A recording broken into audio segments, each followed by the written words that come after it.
The burning starts quietly. A warmth that shouldn't be there. A tingling at night. A fire under the skin that makes you kick off the sheets, rub your feet together, wonder when your body stopped obeying you.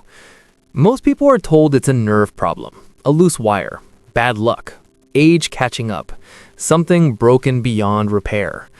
But the body does not fail randomly. It adapts. It responds. It remembers. And what you are feeling is not a defect.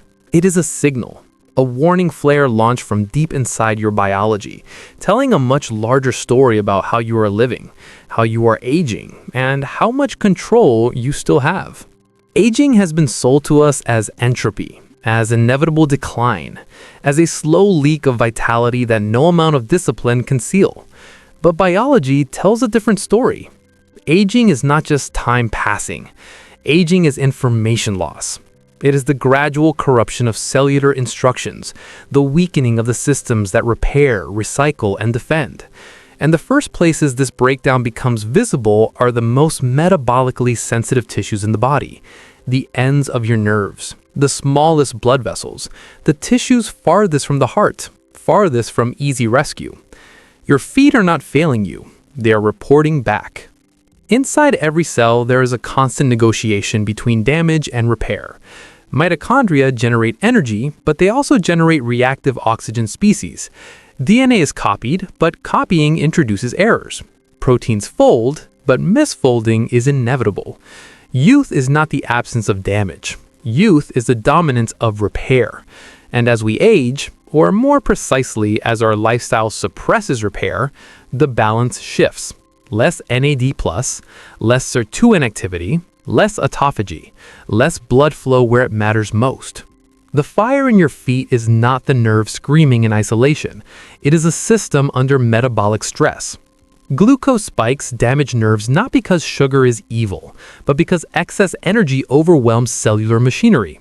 Insulin resistance starves nerves while flooding the bloodstream. Inflammation swells tissues and compresses microvessels. Endothelial dysfunction stiffens arteries until oxygen delivery becomes a negotiation instead of a guarantee. What burns is not the nerve alone, but the environment it lives in. And that environment is shaped daily by how often you eat, how deeply you sleep, how intensely you move, how chronically you stress, and how much recovery you allow. The modern world is engineered to silence these signals. Pills to numb sensation, shoes to cushion feedback, screens to distract from discomfort. But discomfort is data. In evolutionary terms, pain is not an enemy. Pain is information. It tells you when adaptation is required, when the old pattern no longer works. The tragedy is not that people feel burning. The tragedy is that they are taught to ignore it instead of decode it.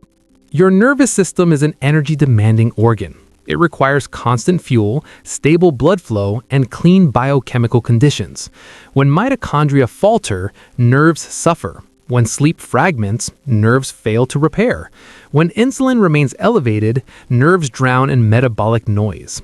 This is why the burning often worsens at night. Darkness removes distraction. Stillness reveals truth. And the circadian system, designed to coordinate repair after sunset, cannot do its job when light exposure, late eating, and stress hormones keep the body in a simulated emergency. But here's the part most people never hear. Nerves can recover. Blood vessels can regenerate. Mitochondria can multiply. Gene expression can change. The same biology that allowed your body to adapt into this function can be harnessed to adapt back toward resilience. Aging is not passive.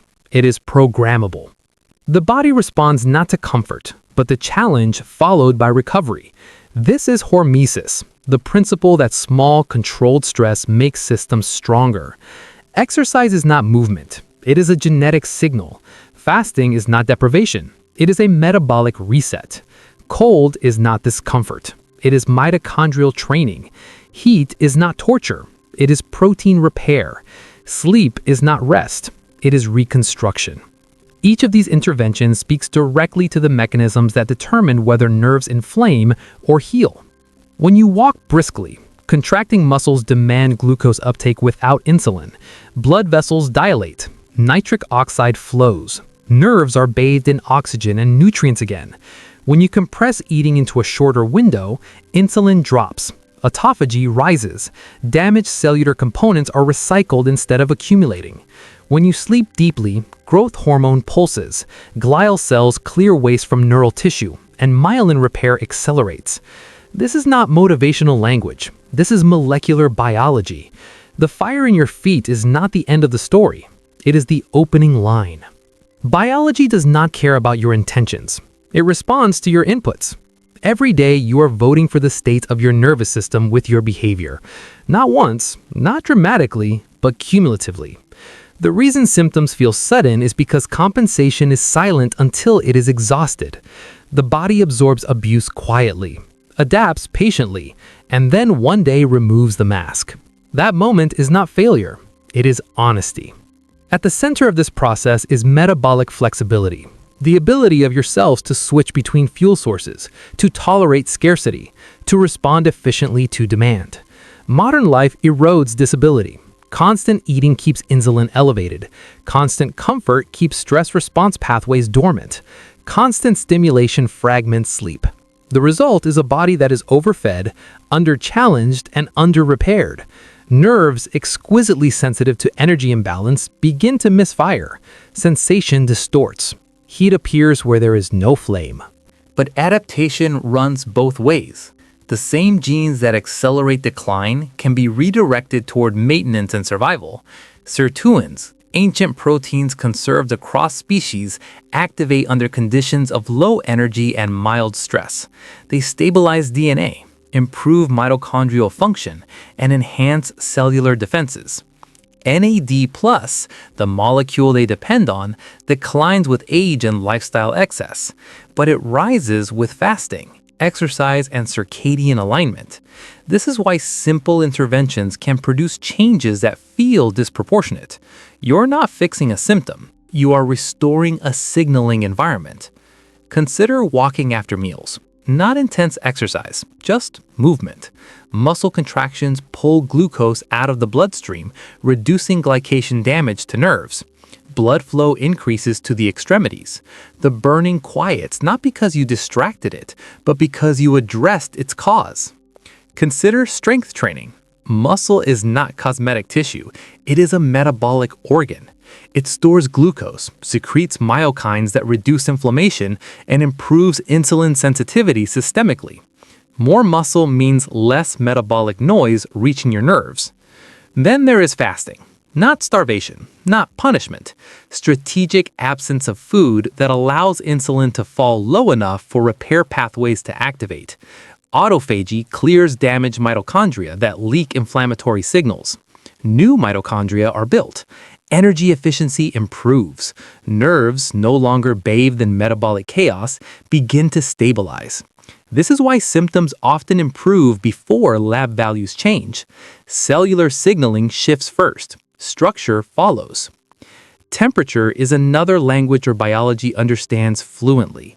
Cold exposure triggers norepinephrine release, improving blood flow and mitochondrial biogenesis. Brown fat activates, pulling glucose and lipids out of circulation. Heat exposure induces heat shock proteins that refold damaged proteins and protect nerves from stress. These are not biohacks. They are ancient survival programs reawakened. Light matters too. Morning sunlight anchors your circadian clock, improving insulin sensitivity throughout the day.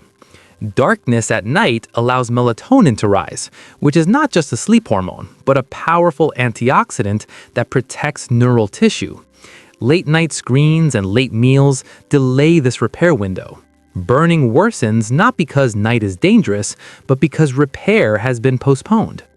And then there's the mind. Chronic psychological stress is not abstract. Cortisol constricts blood vessels, raises glucose, and suppresses immune regulation. Purpose, resilience, and perceived control alter biology measurably. People with a strong sense of agency show lower inflammatory markers and better metabolic profiles. This is not placebo. This is psychoneuroimmunology. Identity shapes physiology. The most dangerous lie about aging is that it is passive, that the body is a machine wearing out. In reality, the body is a learning system responding to its environment. Change the environment, and the system learns differently. The burning in your feet is not a verdict, it is feedback. When you remove ultra-processed foods that spike glucose and inflame endothelium, nerves notice. When you prioritize sleep with the same seriousness you once reserved for productivity, nerves notice. When you challenge your body physically and allow it to recover fully, nerves notice. Improvement is not linear. Healing rarely announces itself dramatically. It whispers first. Less intensity at night, fewer flare-ups, longer calm periods. These are signs that the internal conversation is changing. Aging is not the accumulation of years. It is the accumulation of uncorrected signals, and signals can be corrected. The body you inhabit today is not the body you were born with. Every protein has been replaced. Most cells have turned over. What remains is not matter, but pattern, and patterns can change. This is the quiet miracle of biology that modern medicine often forgets. You're not maintaining a fixed structure. You're conducting an orchestra of processes that respond to how you live. When people say, it's just nerves, what they really mean is we stopped asking why. Why blood flow diminished? Why inflammation rose? Why repair slowed? Why energy signaling broke down? Reductionism has its place, but healing requires synthesis. The nervous system does not exist in isolation. It is embedded in metabolism, circulation, immunity, and behavior. Treat one without the others, and you chase symptoms indefinitely. The future of longevity is not found in a single pill.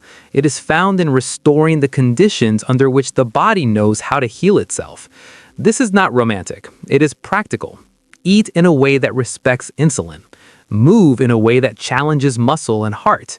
Expose yourself to mild stress that activates repair. Sleep in alignment with darkness. Reduce chronic stress by cultivating purpose, boundaries, and control. These are not lifestyle tips. They are biological instructions. The fear people feel when their body sends alarming signals is understandable. Burning feels like damage, like loss. But fear narrows perception. It pushes people towards suppression instead of understanding. The more empowering response is curiosity. What is my body asking for? What signal have I ignored too long? What environment have I created that my biology is now protesting? Longevity is not about adding years at the end.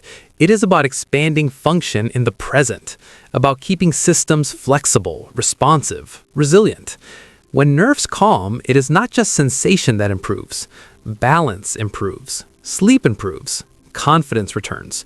Movement becomes less guarded. Life expands again. This is why the story matters. Not just a science, but the meaning we assign to it. If aging is framed as decline, people disengage. If symptoms are framed as betrayal, people numb them. But if aging is framed as a dynamic process and symptoms as communication, behavior changes. Agency returns. You are not too late. Biology does not hold grudges. It responds to current conditions. Improve the signal today, and adaptation begins today. Not perfectly, not instantly, but reliably. Cells do not need motivation. They need the right inputs. The fire in your feet is not a curse. It is a message written in sensation, delivered by a body that is still trying to protect you, still trying to adapt, still capable of change. Listen to it. Respond with intention. Align your habits with your biology. And you do not just reduce symptoms, you reclaim authorship over how you age. Because the most radical idea in modern medicine is not that we can treat disease, it is that we can influence the trajectory of aging itself. And that power does not belong to technology alone. It belongs to daily choices, repeated quietly long enough for biology to remember what it was designed to do. Your body is not asking for resignation. It is asking for leadership.